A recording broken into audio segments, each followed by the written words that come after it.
questions for Southside's YouTube channel, and I'm lucky enough to be joined by Cal Val. Thank you for joining us. Thank you for having me. I'm obviously representing Southside tonight. Excited?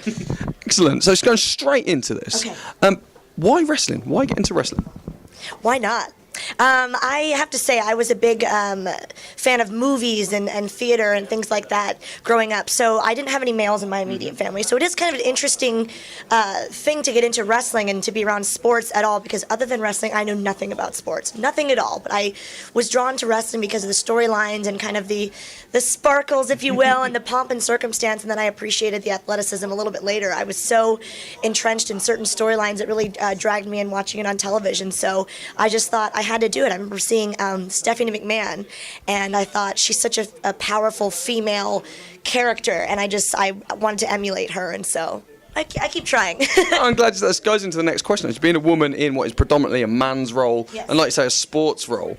How difficult it is for you to do that? And do you consider yourself a role model to girls that want to get into wrestling? I certainly hope so. You know, when I was getting into it, I was so in awe of the women. I loved the women wrestlers, but truthfully, I was more intrigued by the managers and girls that were doing the style of work that I wanted to do, which was announcing, hosting, or you would call it presenting, or managing and things like that. So I looked up to, women like Stacy Keibler or Tori Wilson, really mainly Stephanie McMahon.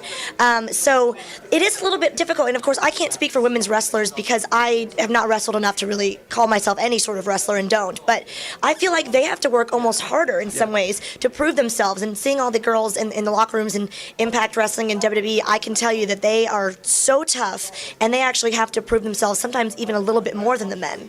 It's great. How important do you think it is for these women to maintain an air of femininity and glamour, but also the attitude, the professionalism, etc., because of the bad rap that women's wrestling gets? Right. How do you think it is to get that balance between being a strong, powerful female, but also having that element of femininity and glamour that I mentioned? Good question. I think that the beautiful thing about it is the juxtaposition. You can have both. These women are athletes. They're tough.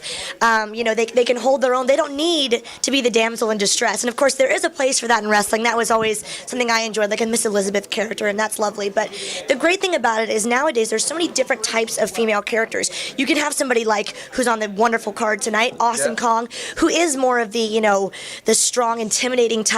But then we have a beautiful girl like Kaylee Ray that's more feminine and fun. And if I was a young girl, I'd looked up to somebody like that. Also, we have people like Velvet Sky or Brooke Tessmacher, and certain girls that there's different types of characters. It's almost like a Baskin Robbins. It's 31 flavors, which I don't know if you have that over here, but point being, there's so many flavors to choose from that as a young girl you can look up to different ones that inspire you, and we have a great mix, I think, right now. I couldn't agree more. Yeah.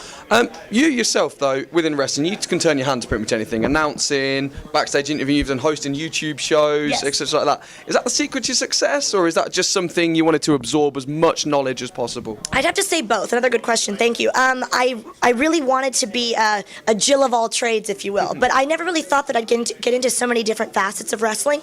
I really got into it to be an announcer and a manager, first and foremost. But the difficult thing about managing is that it doesn't always have as much longevity. So I was lucky enough to get into the talking portion of things, which we talked about this before, that's what really drew me to it. So doing that was something I always dreamed about doing, and the physical side of it was never really something I aspired to do.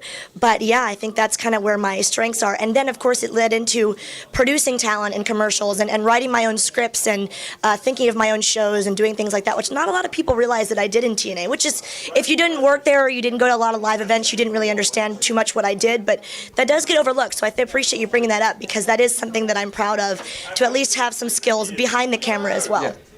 And finally, is there anything else that you'd like to do in the future, or have you ticked all them boxes? You got any more ambitions left? I think the second that you feel like you've ticked all the boxes and that you've made it is when you kind of stop trying. So to me, I always want to keep, challenging myself, and I think I'd like to maybe stay in the area that I'm in, which is the announcing, and of course the modeling is a great add-on to that, and hosting and things like that, presenting. But there's so much more I could do. There's so many countries I'd love to visit. I'm the kind of person that wants to soak up every type of culture and history, so I'd love to travel the world more and maybe, see where it takes me. So you never know. The sky is the limit. Ladies and gentlemen, Cal Val, thank you very much for that. Thank you so much for having me. Absolute pleasure.